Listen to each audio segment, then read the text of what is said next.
Welcome to Horrifically Well Read, Bled, and Said, a podcast for insightfully unhinged and surprisingly therapeutic conversations with all members of the horror community, including indie and mainstream authors, influencers, fellow podcasters, librarians, professors, and therapists. What kinds of things do we talk about?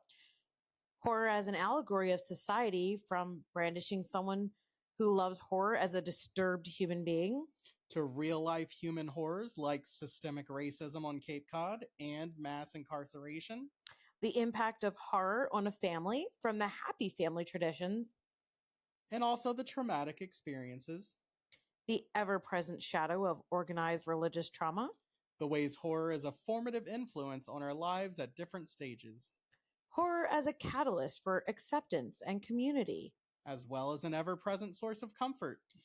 In between all of that are lots of asides, digressions, and stuff you didn't know we'd cover, but you are glad that we did. You'll feel like you just sat yapping with close friends about your favorite topics. And shit.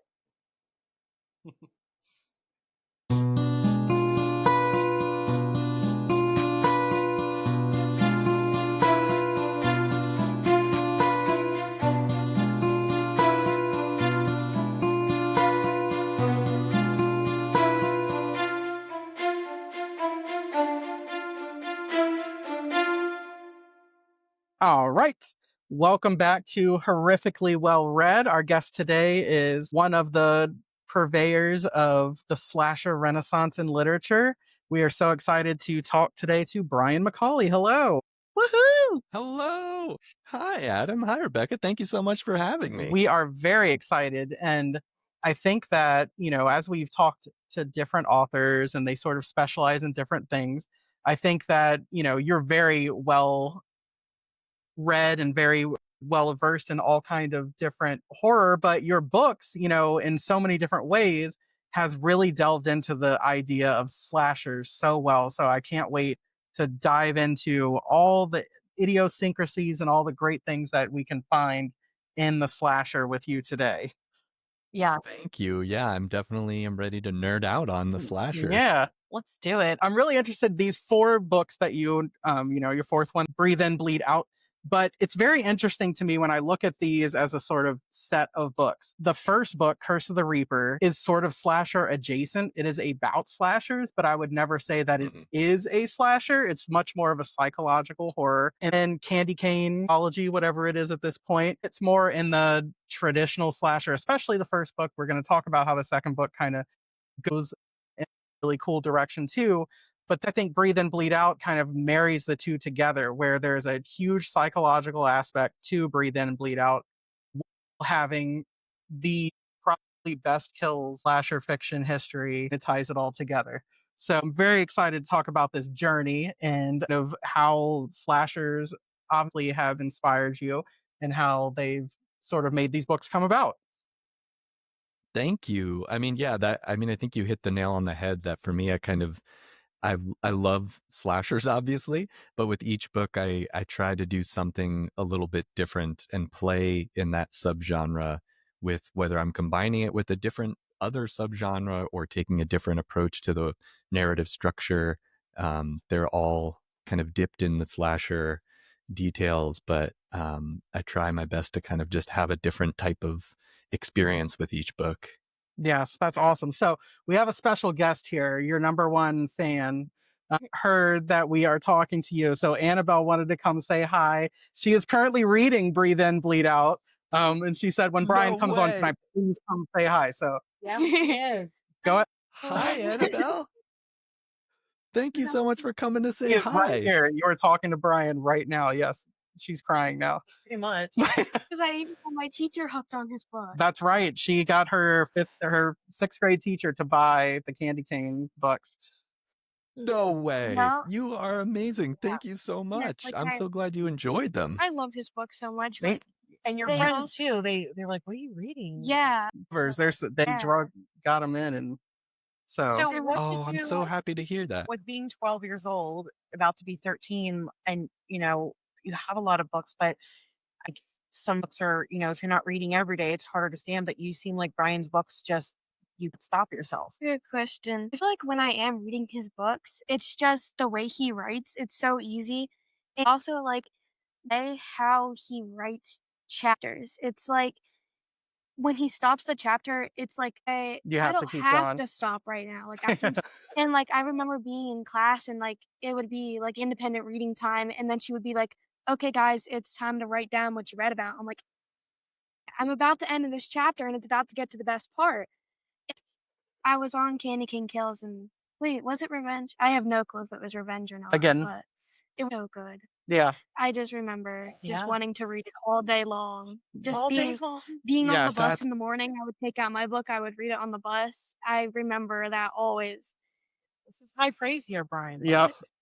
Goodness gracious. Annabelle, And that means so much to me because I grew up, loving reading scary books, and that experience of just never wanting to put it down is something that I really wanted to try to recreate, because I just want to write the kind of books that I loved to read and loved to read when I was a younger reader. So thank you so much. That Yeah. I'm Yeah. glad we're not on camera because I'm crying over here. It's so Oh. meaningful.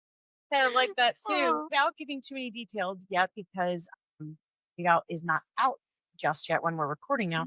But how is compare? Like, how are you liking it? It's really good. I think it's still very easy to get through. I Yeah. have a lot of struggle of starting books, but when I'm reading it, Yes. much easier. But I really like I'm forgetting all about what it is now. That's I don't okay. Well, know I just why. remember you came downstairs, Brian. You'll laugh at this. She came, but I'm not sure exactly which part she had gotten to. Chapter 6. Chapter 6. And she comes down, she goes, "Oh my God, Brian is not playing in this book." I didn't throw up. No, it's like I So absolutely add love that to it. the blurbs. Annabelle Allen, Brian is not playing with this book. Yeah. No, Oh my God. That's the best blurb possible. book. Yeah. Yep. Well, thank you so Yeah. much. And I think especially Thank I you. love, and the reason we watch scary movies together often, but also I really thought the Candy Cane books would be so good for her because the representation in those books is amazing. Like you have queer representation, girl that is disabled. Yes. It's just really like honest in sort of the people that are in the book. And she really connected characters first and then was like, oh yeah, these kills are awesome too. Yeah, that was important to me with that book, of thinking about like, I wanted to write the kind of book that I, as a Goosebumps loving kid, would have wanted to like jump to next as like the level up in terms of the horror, but also making sure that it felt like a modern book in terms of representation. And for me, like the human drama is so essential. Like I can't write books without really finding that human Narrative entryway in. or yeah, like Yeah, that undercurrent of like human drama. Like it just amplifies it. yeah. For me, like first and foremost, that is a book. Like Candy King Kills is a book about like a struggling family that is, where nobody's needs are being met and they're struggling to communicate and connect, and that is the most important drama of the book. And then throw them into a house with a killer in the basement Love it. and see what happens. But for me, It's gonna be a party. Well, the thing is, like, Yeah. not spoiling, obviously the book's a couple years old, but I still am not going to spoil anything for those that haven't read it. But what happens to each of those family members individually, I think that having a life-threatening situation really brings them together and shows them they love each other in a way that maybe like I feel like we've had a few of those. it's really interesting. No serial killers, but Yeah. but I think that that's really the heart at the middle of that book. Is exactly like you're saying. This family sort of Yeah. reconnecting in a way, and in the worst circumstances. I think that one of the reasons I love horror is it does that so well, but also the slasher subgenre in particular is the most kind of pure, like primal, like a relentless killer is trying to kill us, and like it kind of throws everything out the window when you're in that primal survival mode, and you see the true humanity of every character kind of come to the surface in that kind of situation. Skill sets rise to the top. Who's good for what? Yeah. And that was fun for me as a writer to kind of discover that. I'm a big plot outliner, but I don't really know my characters until I'm drafting and hearing their voices. And And that book in particular, I thought it was going to be almost all Austen's point of view until I started drafting it. And then Fiona made it very clear that she had some things to say. And I got into her head. And then I was like, well, I think mom and dad also need chapters. And it's kind of a discovery process for me of who all these people are. That's so And then I cool. can see like, okay, what is their arc then in this story? What's their growth going to be? Mhm. Like, when you say their voice, who trying their voice aloud? Yeah, it's weird how I I mean, haven't in anybody some that ways, yet, but Yeah, as it's an you said interesting that, I'm like, question. I'm Yeah. just curious. yeah, in some ways, uh, Curse of the Reaper is me telling on myself in terms of creative process that like, Okay. it's a book about an actor haunted by a character that he created. And it is for me like these are real people. Like I don't think of them or hear them as characters. Um, I think I think they just sort of like once I start putting dialogue on the page and the clarity comes from hearing them talk, then I kind of key into certain aspects of their attitudes or their hopes and fears are so key to me really understanding who they are. And a lot of this happens in revision as well. I may discover like, oh, this character doesn't really quite have a voice yet. They're just kind of talking plot stuff, but how can I give them a shade of personality that makes them pop a little bit more? um, Mm. That's really interesting. And do you think from uh, writing and background, do you think that a lot of times you're thinking about similarly? Sometimes when you're writing, you know who's going to be playing the part. Sometimes you don't. Kind of similarly, but you kind of have to fill that role as giving that personality as well as the words. Yeah, it's funny. I was just listening to the author Casey Jones on Slay House Presents podcast, Hmm. and he also has a background in screenwriting. And he was talking about how, you know, moving from screenwriting into fiction writing, you suddenly become not just the writer, but the actor and the director and the editor, and you're playing all of those roles as the book author. And that for me is what has made it so exciting to make that transition, as well as just being able to go so much deeper into character psychologies. Like for me, like storytelling is all about understanding ourselves and each other Mhm. with greater depth Yeah. through these stories. And with a screenplay, it's really just it's the whole like show don't tell Right. paradigm. Whereas with novel writing, it's you can tell, you can get into the character's head, into their thoughts, into their Right. feelings. And that for me makes for a kind of dynamic experience, especially if you have a character who you understand what they're thinking and feeling, but then maybe they say the opposite, and then you get some insight into that disconnect or that Yeah. insecurity. It just becomes a whole different layer Yeah. that you can get into. One of my favorite parts of reading is what you just described, it collecting these like these Hmm. experiences that if read someone that's written really well, like they stay with you. I love that. And a lot of times I'll tell Adam, like, I want to read horrific things. I don't want to actually experience it myself, but I like that I can like through osmosis, like learn the lesson, earn the growth without having to necessarily take the pain, hopefully. But then also like there's characters that, that you're just like, even if they're rotten or villainous, like sometimes because, and I love how horror plays with that, where somebody and most people aren't all good and aren't all bad, you know, Yes. portions of that. And so it's like sometimes I find myself liking someone that ordinarily like I wouldn't want to be friends with them in person or real life, but yet they're beloved to me in my heart. Yeah, I love that too. That idea of understanding the character's motivations. Like for me, it's not about every character being likable, which is a very like Hollywood Mm, mandate. It's about every character, compelling characters that you want to understand more. And that doesn't mean that they're all agreeable and treat people well. It's like there's a complexity there that I feel like is more honest to explore through books.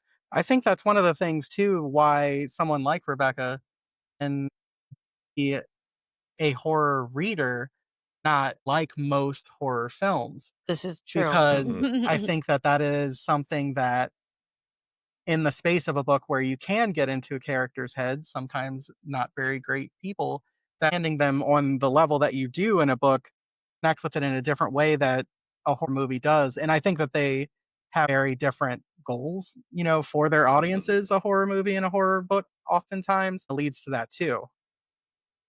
Yeah, yeah, and that, kind of what you're saying too, Rebecca, is that idea of like rather than experiencing something horrific in reality, you get to do it through a character in this safe space. And one of my favorite quotes about horror is from Wes Craven, the director of Okay. Nightmare on Elm Street and Scream, and he said that horror is boot camp for the psyche. And I love that idea that like, God. yeah, that like we use the fictional narratives to Wow. like to get practice with the horrors that we might encounter in the real world and like to get some training. And I think, Uh, it's yeah. like it's literally Jade Daniels, right? This is so crazy that you would say that. Like, I feel immediately drawn to that quote. And there's so many things that happen to you in life that have happened to you in life. And you really kind of build off of the horrors that you survive and go through. And, Mm-hmm. I think there's typical things that happen to you for at 20s, 30s, 40s, and then there's the ones that you never see coming and build that resilience. But I mean, just saying like from the candy cane kills thing, obviously you're talking about, okay, you're having this relentless killer after you, but it's you also take away from it that, here's what happens if you're ever in a situation with your family that you're going through something just god awful. Let's just say like, a couple of my friends have had house fires recently, and they weren't having like the relationship with their family. It was, some discord right then. And it did bring them closer together and survive. And it changed the course of like their family for the better. And I think sometimes you don't realize that tragedy and suffering can actually produce something potentially really good. Taking away Yeah. the that lives in that of if you're, you've read this and you're like, well, look at them. They survived these killers and they became better. It's like our family's messed up right now, but that doesn't mean it will always be. Maybe there's hope for us to actually have like just anything like that that you can take away. Even if you don't mentally think it right away, it could just be in that subconscious that it's now that seed's planted. Yeah, absolutely. And I think, I definitely believe that like love and community is the solution to pretty much everything. Everything, right? And I think so much of our like afflictions and illnesses are connected to isolation. Loneliness, bitterness, grief. Yeah, all that. Yeah, totally. And that, yeah, I mean, that was definitely, the a thread for Breathe and Bleed Out, of trying to tell a story about a character who was going through a grieving process, and at the start of that story just isolating and pushing people away and leaning on not the best of habits to cope Mm-hmm. and think about what that healing journey might look like. Because I think it's, whether or not the literal circumstances of what the character experienced are relatable, I think for me it's all about the emotional truth that makes it universal. Like Yeah. we have all in at some point in our lives felt some kind of pain that made us isolate ourselves when we really wanted and needed connection. And I think that's the kind of primal stuff that a horror story can tap into. Yeah. I had a therapist years ago say there's the right amount of isolation and then there's like too much. And it's like kind of like a fine line. Like there's a recharging and a good part for isolating, like, and I feel Yeah. that. But then there's this part where all of a sudden it becomes danger now, right? It's rippling out. You're picking really not good tools or whatnot. And I feel like where does that happen? Like Adam, you and I were talking about someone the other day that their parent unexpectedly died, and then the remaining parent an addiction out of nowhere, and the way that rippled through the family, and it's kind of like, well, that's a double loss, Yeah. double grief of the person who's alive is still living, but not the same person you remember while the other person's gone. And writing things like that. I mean, it's when you say it's universal, I'm sure like there's not you wrote that, but you Hmm. could write that, but that, Mm-hmm.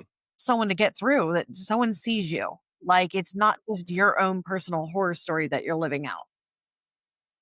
Yeah, absolutely. And that's for me the key and the most important thing about storytelling. Like that if you can read a story and feel a little less alone and a little more seen and heard in your actual experience, then that's the most important thing. And Yeah. that's so grateful I've gotten messages from readers of Candy Cane Kills, like especially folks with physical disabilities who reached out to tell me how seen they felt by that book. And it's something that for me required, a lot of research to make Yeah. sure that I got that emotional truth right. But Wow. I think that's where that sense of, okay, if I'm going to tell a story, I want to try to connect with as many people as I can and make sure there is that representation that makes people feel that sense of being seen and heard. And the themes I felt like I took away from StokerCon was just how important it is within the horror genre. Every author there and that wasn't there, that the inclusivity, like you want to see a this or this or this in the book, it's like it's probably been written about.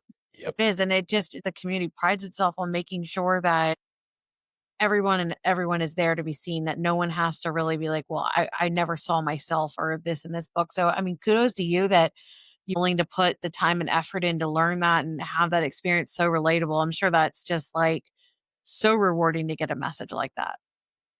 No, it is. It's the most important thing. And like I didn't know when I started writing books how wonderful that opportunity to connect with readers was going to be. And I will say, as we were, the flip side of the start of this conversation of our addiction to technology is that there's so much good that can come from social media in my There experience is. when it comes to that, that opportunity for connection, because so many of us are the local weirdos in our local communities. And while I think there are more and more of It's those, so true.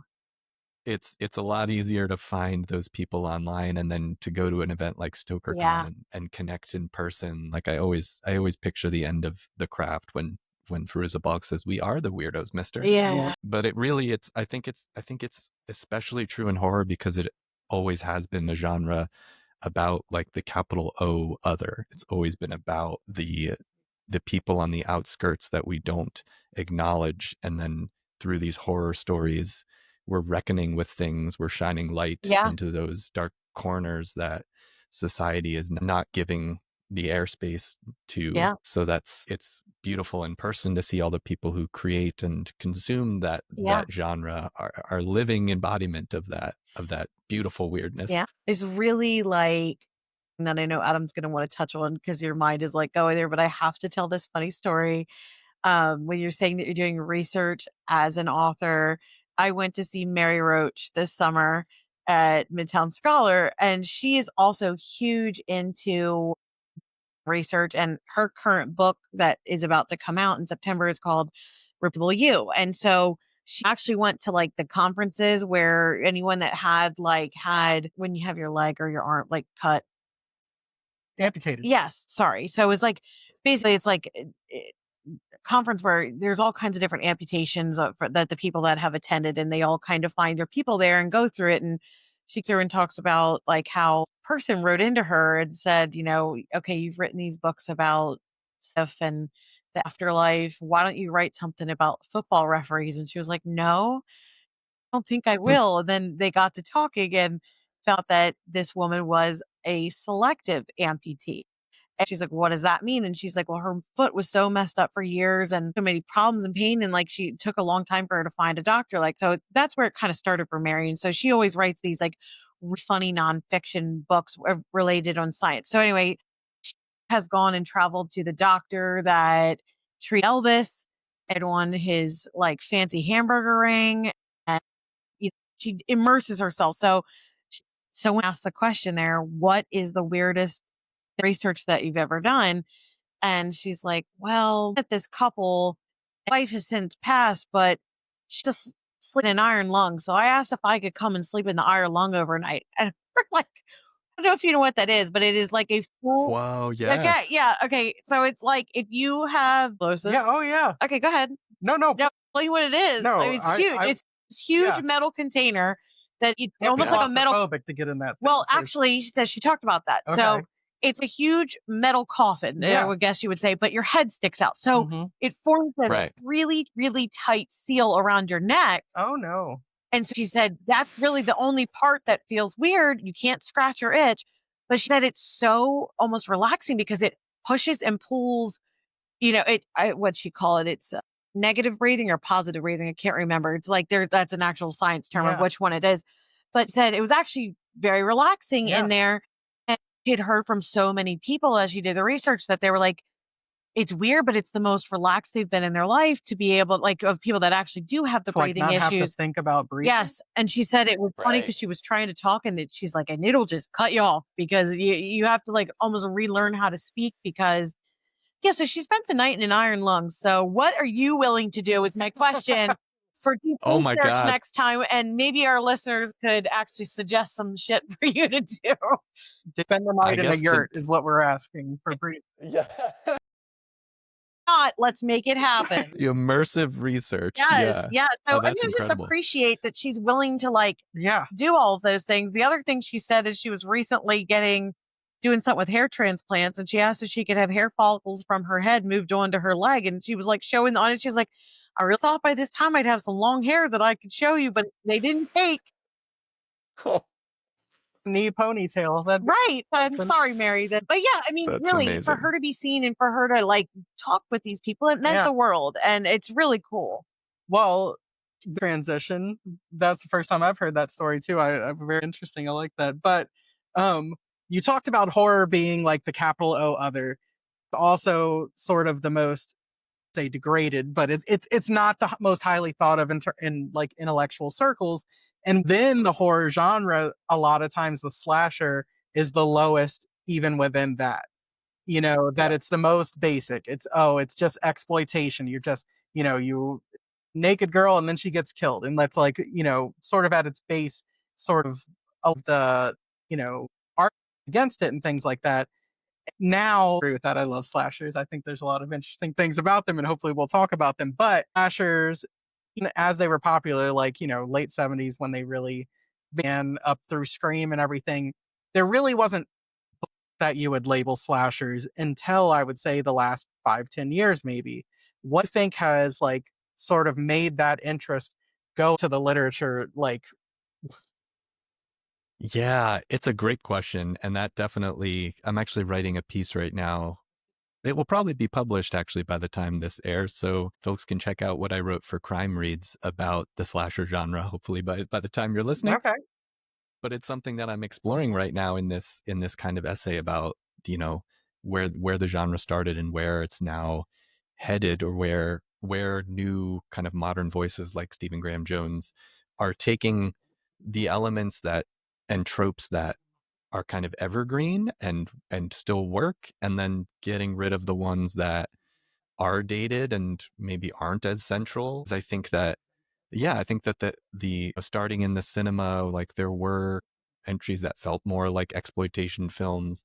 And I think that now we've kind of discarded with those elements and just focused on, again, that primal survivalism. I think maybe that's one of the reasons that it's having a resurgence, is that because the world is so scary and, uh, you know, people are scared of each other out there. There's a connection there, and also a desire, again, for that boot camp of that, like, I want to feel like I can survive kind of final girl energy. And I think it's also, for me at least, like, horror as a genre is about like the danse macabre, right? Of dancing with death. And to me, the slasher is the most pure form of that, because it is death after death after Yeah. death. Like you're Yeah. repeatedly facing death. And also, there's this element of body horror of like being reminded, the memento mori of like, remember that you too will die, and therefore like embrace life while you're still here.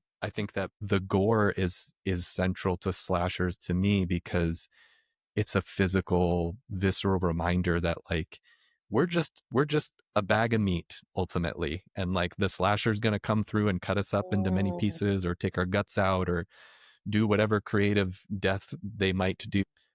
But for me, that's kind of like a spiritual reminder of like, oh man, I'm just guts and blood and skin. And that, I think, it again is like that reminder of like, it's also fragile. Yeah. And that's why it's life affirming for me, like Yeah. horror is. So cool how you use it indirectly. I'm thinking a lot too of like, even if it's not actual death of being slashed and killed, you experience such horrific trauma. It is a portion of death to yourself. There's Yes. aspects that you might never get back, or Mhm. things that you're not able to be the same Yeah, you anymore. might not actually have an amputation like you're talking about, or something having been cut off, but something you'll never be the same again. Yeah. Something is either missing or Yeah, or new, you're never going to or form depending on when it happens. Like, Mhm. that there's a death of what could have been, what Yep. should have been, like that. I'm also thinking a lot of, like, within like a capitalistic society, I think it makes sense why horror is the big O. Because when you think about it, everything is packaged to be the 2.5 kids, with the picket fence, the American dream. And horror exposes that. Just like you were saying, like the truths of social media. Actually, that's bullshit. That's not really how most life is. Or, you only get to see pregnancy as wonderful. It's actually really fucking hard. Or, Mhm. you know, Yeah. that's not, and I think, like, we are encouraged and conditioned to always talk about the happy, good things, and things are going great. How are you? Fine, fine. And then, like, horror, it it allows you to look at all the ugly and really sit in Yes. it. And I think that's what I was always reading, but not labeled a horror book. But that's really why I think a lot of people, when they dress in black or they have darker things, like, I was showing my mom a picture of Eric LaRocca on his Facebook the other. I'm like, he's the nicest man. I'm like, his voice is so gentle, and, like, he has these giant metal spikes coming out. Yes. Has this giant metal spike coming out. And it's like, but in this community, they can be whoever they want to be, and they're respected and accepted. Whereas in regular society, it's like they can't wear that. They shouldn't be wearing that. It's like, Mhm. that's and I just feel like when you said you got to connect with these people, that there's another one out there like me, or they like this, or, I'm not othered just because I'm not buying blank, blank, blank at this mall of what's hot and the trend right now. Feeling like the more I attend these events and learn more about this, I just feel them. It's like a massive welcome. Self Yes. authentic. Yeah, And I feel like absolutely. the books do that, right? Like, they're like, I am who I am. I am what it is. This is the reality. And it allows you to just get into the messiness of people and life and the shit real people go through. Yep. Yeah, and that's like, I always come back to, like, horror is filled with monsters, right? Whether they're human or inhuman, Yeah. like, the monster is the central figure of the genre, and the quintessential monster is Frankenstein's monster. And that book will always, for me, be like my favorite book, because it is like the purest distillation of this idea of, like, Victor Frankenstein is this Victorian, like, austere scientist who's messing around and playing God, and he creates this monster, and all the monster wants is to be seen and accepted and loved. Like, the monster in that book just says, like, if you would just Yep. accept me, like, we'd be cool, bro. Any But moment he you could can't, change the like, whole And it's like, path. how yep, realistic is Yeah. that for children that want to be loved, be yeah, seen as good enough, all that kind of, yeah. I recommend a book to you then if you love Frankenstein's monster, The Botanical Daughter. It's a book about during a time where, they have to hide that they are together. One is a scientist, the other is a like a botanist, and the other one is a taxidermist. And so they dig up a freshly dug grave with a woman, and they basically empty her out and fill her with mushrooms, with goal of making her their daughter. And it's they amazing. do animate her, and they really want to love her. And at some point they're like, okay, we want her to be able to speak and sing. And what do we do to do, like, just, it was really fascinating, and just adjacent to that, but also, like, the repercussions of what happens when you create a sentient being. Right, I right. loved it. I talk about it was a 5-star read for me in terms of the creativity. And then also just, we I was saying to Adam, like, a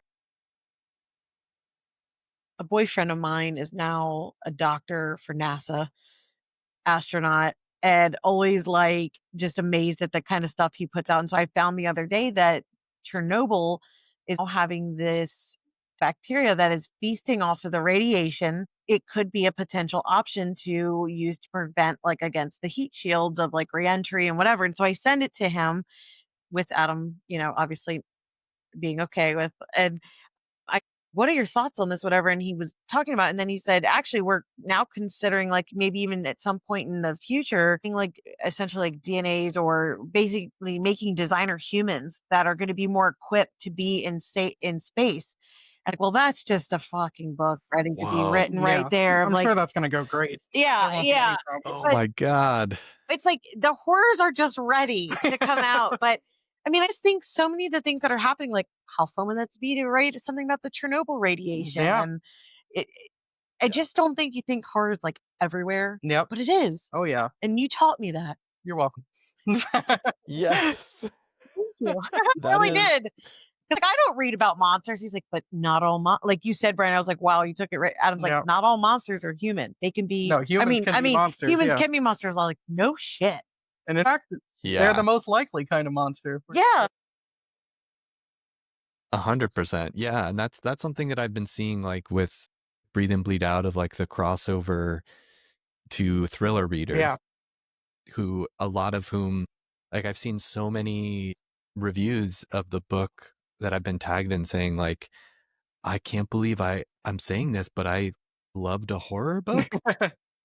And it's because, there's a lot of people who read, variations of horror. Like the thriller genre is usually filled with death and, dark psychology and things like that. But it's just a slight degree away from the horror genre. And I think a lot of people don't realize that they might enjoy it until they find the right kind of entry point. Yeah. And as we were discussing earlier, like books might be a better entry point than movies for some people because you have a little bit more of a control over the pacing, and also there's Absolutely. that depth that you get to access. And I think that's to me the most exciting thing to see are the people who are discovering, I think I do like this genre. I think that sort of, as someone that watches the movies too, what happens is when we think about the slasher genre now, Scream has sort of entered as the big four now, but it was always the big three growing up of Freddy, Jason, and Michael Myers. As besides maybe the first Friday the 13th, no question about who the killer was, right? Kind of reintroduce that aspect of the slasher genre.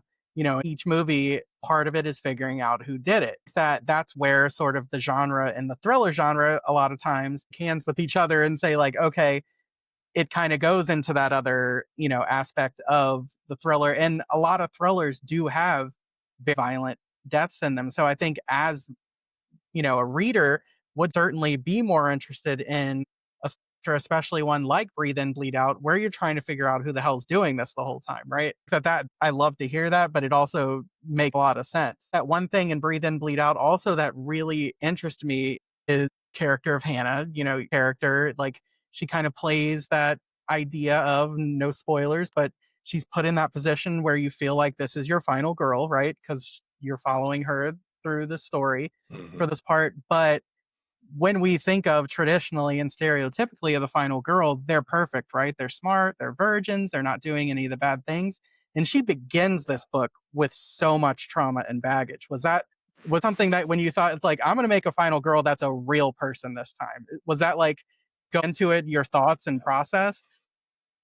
Yeah, it was 100% like I started her from a position of like having already survived a horrifying trauma. So it's almost like we meet her emerging from a horror movie, and then it's like, guess what? You're about to enter a whole different one. And it was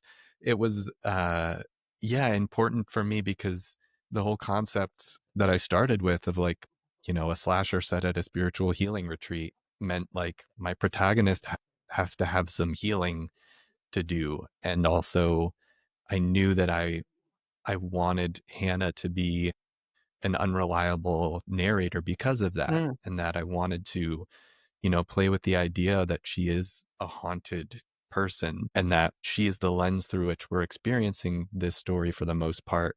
And again, it's that whole idea of like, we don't like every decision she makes, but I hope that we at least understand why she makes the decisions that she makes throughout the book. And I think that that's, to me, the hallmark of like a real human being versus a kind of perfect angel, not realistic hero character. Yeah, but are like, to me, all the more interesting for it, right?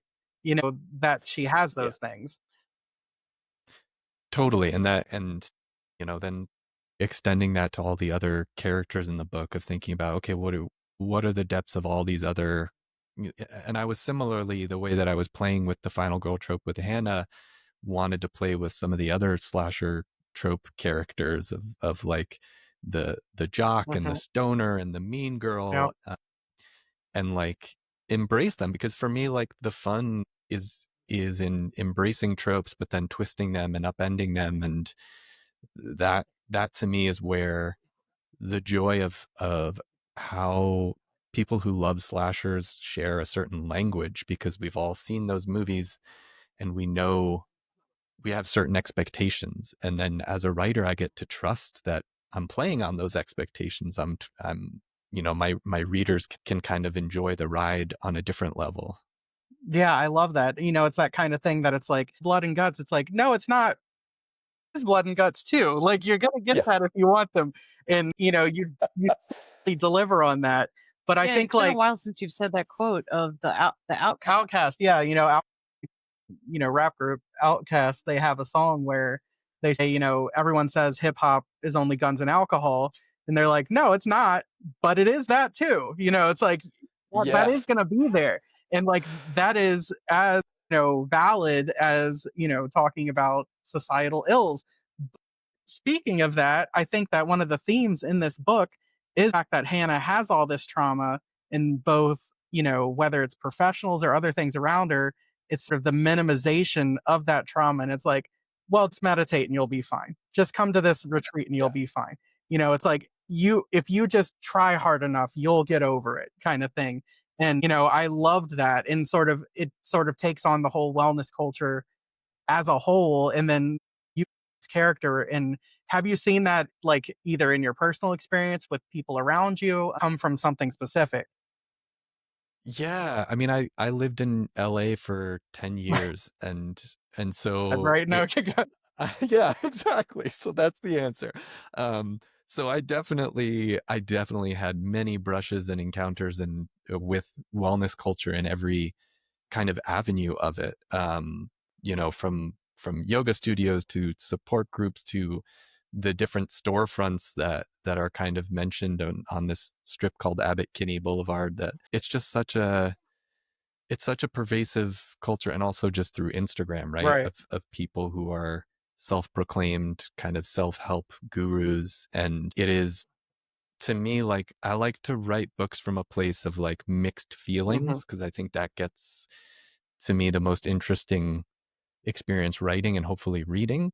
And that's kind of how I feel about so much of this stuff of like, yes, there is so much benefit to yoga and meditation and many things, but also there are pitfalls and there are people who are predatory in those spaces in different ways. And so how does one navigate that? How do you find your own kind of path to healing while also, yeah, knowing that there are, especially in our, as you were saying, like our capitalist society, it's like, what is the motivation behind all of this? Yeah, when healing becomes a product, it's like, is it Yeah. really healing anymore?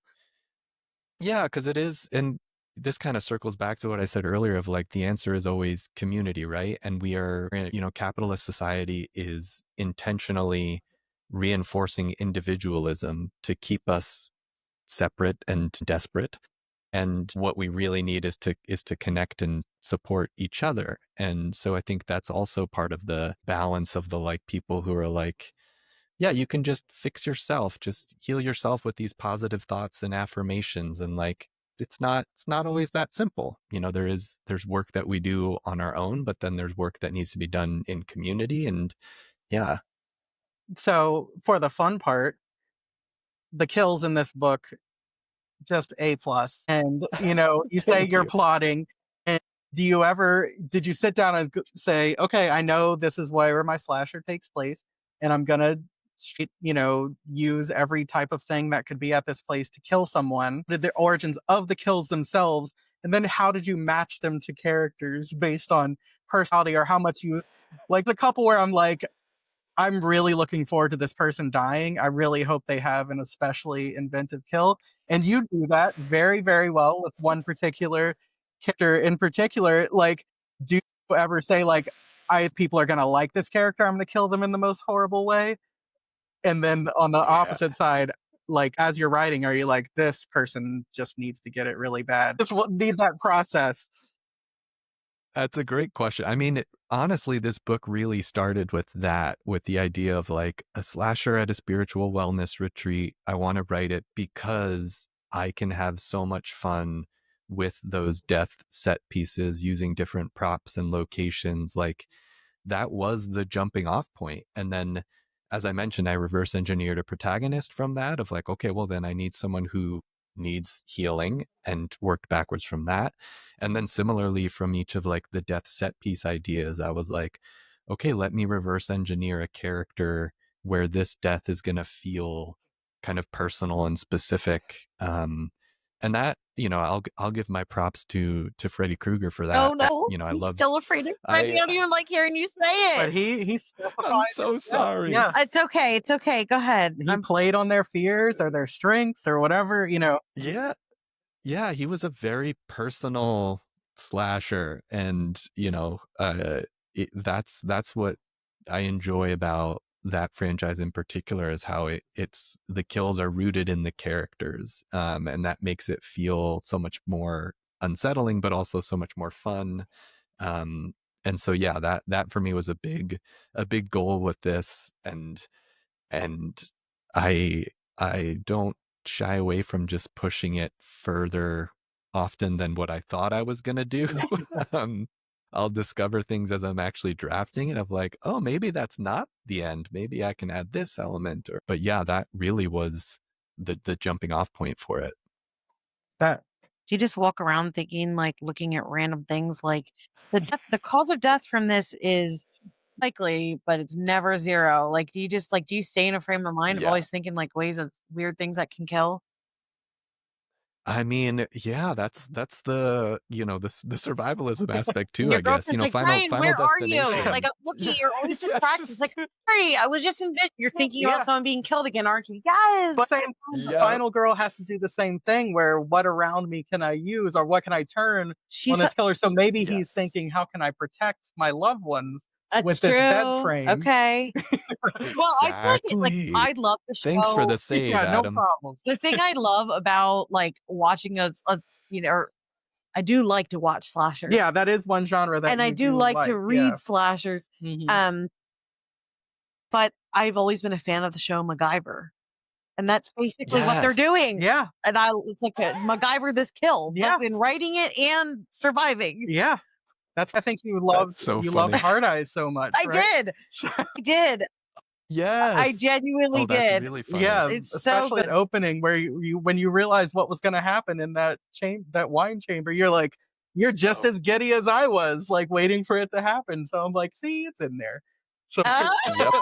It is, I know. But I just, Oh my God. you gonna- The MacGyver connection. Yeah. Yes. it's like something so, adrenaline junkie, Mhm. when you're like, oh, I want to get on a roller coaster. It's like you read a thriller and you're just like, you're going. I mean, yeah, I'm gonna do the irresponsible thing and stay up late and finish the whole book. Like that's what's Mhm. gonna happen. I'm Yeah. gonna ruin my day tomorrow. it is that propulsively Yes. forward motion, that Yes. happens there. Yes. And So that is definitely something I think about when I'm drafting and getting to that end of the chapter, to think about, okay, how can I make it so that you get that like one more chapter vibe to give a little bit of a cliffhanger. Yeah. Keep them going.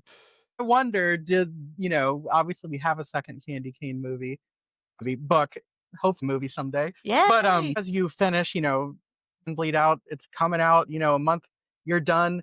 Do you ever think like, man, I wish I would have added that kill, and that kind of gets you like, maybe there's a second book. You have FOMO. Is that where that sequel might happen because you're like, man, I should have done this with whatever. That's a good question. I mean, I feel like I saw a quote about this recently too. I forget what TV showrunner was talking about this, but he was saying like, never concern yourself with like, saving something for season 2 because you're not guaranteed a second season. So like put it all in the first season. And that's kind of how I approach books too, is That's like a good sometimes I worry. advice. Yeah, because like it's like I have to really try to get as much of this in here. The book that I just finished a draft of, which is actually not the book after Breathe In, Bleed Out, but the book after that book, because I just had to do this book. It's got a lot of, the body count is extremely high. And there was a moment when I was like, am I going to run out of ways to kill people? Should I save some of these ideas for another story? Every time I write, I'm just like, nope, this book needs to have as much killing and death. kind of organic, not forcing it, but if it feels organic, then this is the story that it belongs in. But Brian is a totally normal, wonderful person. They let me teach students. Well, here's the thing for my question that I wanted, and I was like, Brian, I feel like you teed me up perfectly because you start talking about shows and leaving the season and episodes. How possible that you can write all this and do all this and then also have written for Fuller House? Like, do you bifurcate yourself? I was going to say that shit is scary. Yeah. It's a real question of like, it feels like they're two different skill sets, but I mean, I really want to know. In terms of just like different genres, like that, but also just like he's sitting here thinking, how can I kill these people? And then epitome of wholesomeness. It is. It's like, how can I write the most saccharinely sweet, like, bleh? And not. I watched it all. I'm not gonna say I didn't. Okay. Is that why? Like, were you thinking of ways to kill yourself? I did not, but like. He's like, it's where my best came from when I was writing on the show for the house of how I wanted to kill my own self. We'll blank Fuller House. Don't worry. It was like a surreal kind of like BoJack Horseman experience. But yeah, I mean, like for me, it was, working in LA and taking every opportunity to get my foot into a writer's room and have an opportunity to get paid to write actual episodes. I've written 6 feature films, mostly Lifetime movie thrillers. And I got so much out of that. We were talking about the whole cliffhanger chapter endings and, those TV movies, like there's a commercial every 10 minutes or so. And so you have to make sure you plant something that gets people to come back after the commercial break. Very cool. But when it comes to Fuller House, that was an odd opportunity that, I just leaned in and was like, yeah, this is not my normal genre. But to me, story is story, like we talked about, like characters. And also I think that, the opportunity to write for like a sitcom where you kind of have to have like 2 like jokes on every page, and playing with humor, like for me is such an essential part of it too. Like I love adding humor into my horror books. Writing on a comedy with like, we had writers in that room who some of them came from The Simpsons, and just like really hearing the way that their brains work in that room and pitching jokes and riffing off of each other was a great experience for me on the comedy writing front, because like I said, like then I can take that and apply it to horror. And like, someone like Jordan Peele is such an idol for me on that front, because he understands that playing with the tension of build up and release. And yet he's a comedian too. I mean, he's so funny. I was just gonna say, there's the idea of read outside of your genre if you want to be a good writer. So I guess it's, that makes sense when you answer it like that, of exposure in any kind of writing and seeing how different brains work. It's also interesting. I don't know what the timeline is between, Experience and Curse of the Reaper, but, obviously completely different genre, but this idea of later revisiting the character that made you famous and how that affects your psyche. Was that something that, like, because I'm sure some of the actors were like, I mean, that's because I need the money, and don't necessarily ever have wanted to play that character again. I'm sure I'm not going to name any names, or I have no idea if that's true or not, but you would assume so for some people. And like, at the beginning of that book, it feels like that's where the character is, and then it kind of changes for different reasons. Yeah, the timeline is kind of wild, because I wrote Curse of the Reaper originally as a feature-length screenplay that this was like, I think 2011 I did the Oh first wow. draft of that, and then it was a finalist at Austin Film Festival in 2013, and that script was kind of like a calling card for me that got me my foot in the door in meetings, and like it was one of the scripts that got me pitching and selling a show to Sci-Fi Network. So like that story opened a lot of doors for me as a screenwriter, but the script never sold. And then I worked on Fuller House, which, as you pointed out, has that kind of thematic connection. And at the same time that I was working on Fuller House, a movie that I wrote called Dismissed was in production. And so I was working in the writer's room all day, and then I would drive to set at night for Dismissed, which is a dream. Like, I'm so grateful, like, not Yeah. just to be working in a TV writer's room, but have a film in production at the same time. Like, it was such an insane time. But that movie, Dismissed, starred Dylan Sprouse, who Uh, was a yeah. Disney child actor, Zach and Cody. Mm-hmm. And he wanted to I love play that this role show. because and he was like, I want to shake up my Disney image Yeah. and play this Mm. psychopath, which is Macaulay exactly Culkin, good son kind of action. yeah. And it's Trevor Main in Curse of the Yeah. Reaper. So and when I first wrote that script, I had never been to LA. I'd never worked in Hollywood. So after then having all of those experiences, that, at the risk of sounding like Guru Pax, it felt like the universe was really sending me a message. Hey, maybe you need to revisit that story, because now I could bring new depth of personal experience to it. And that was also the time that I realized, like, I think I need to write it as a novel. Yeah. That's amazing. Yeah. And I think Yeah. the most underrated, like, Scream gets all the credit, but Scream I don't think could exist without Wes Craven's New Nightmare. I think it's Yeah. just so underrated.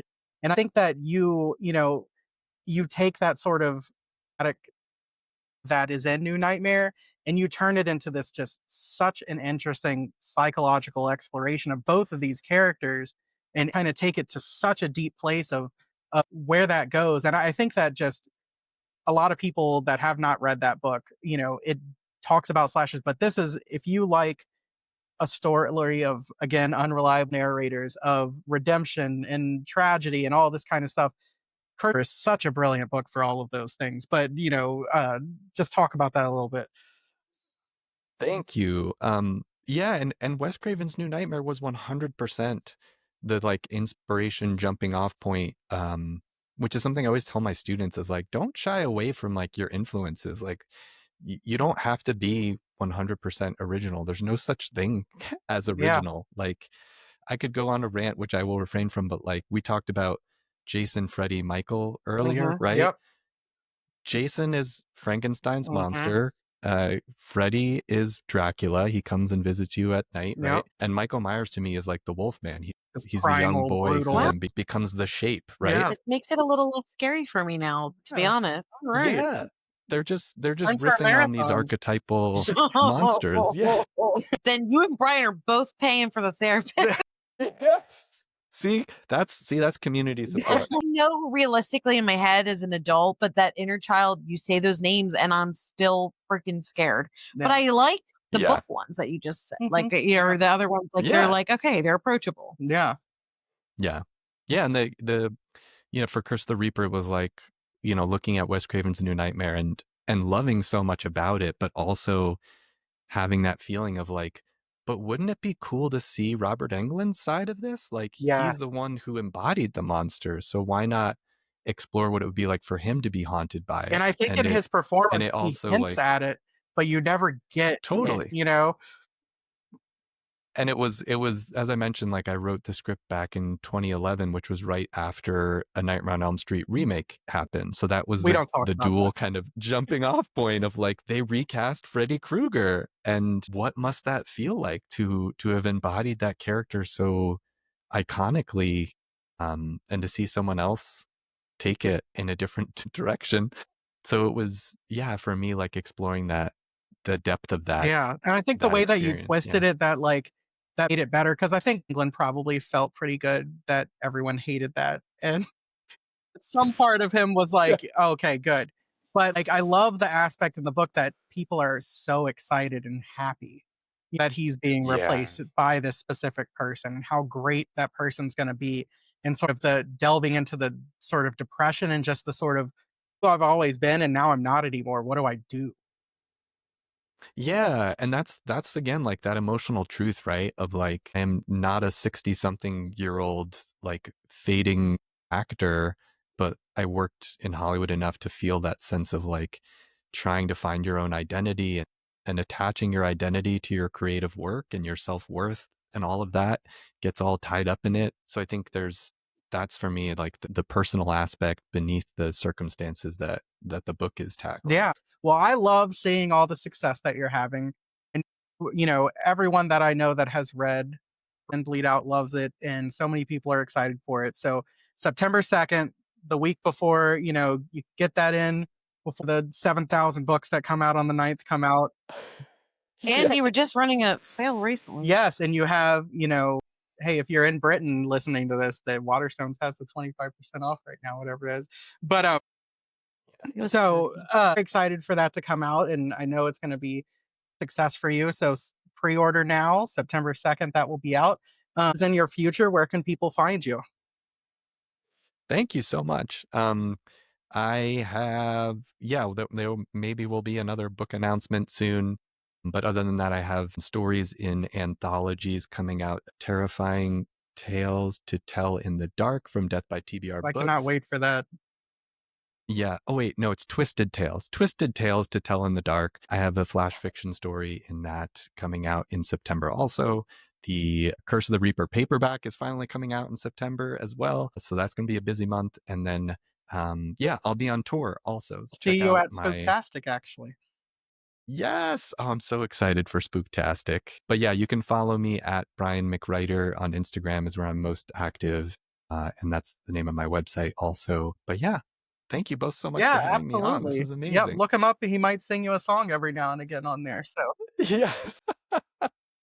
seriously, you should check it out. If this writing Thank thing you. doesn't work out, you can be a cover band. So Exactly. Called him to do the band. yeah, there you go. So this was absolutely a pleasure, and we look Yes. forward to hopefully and we can talk again.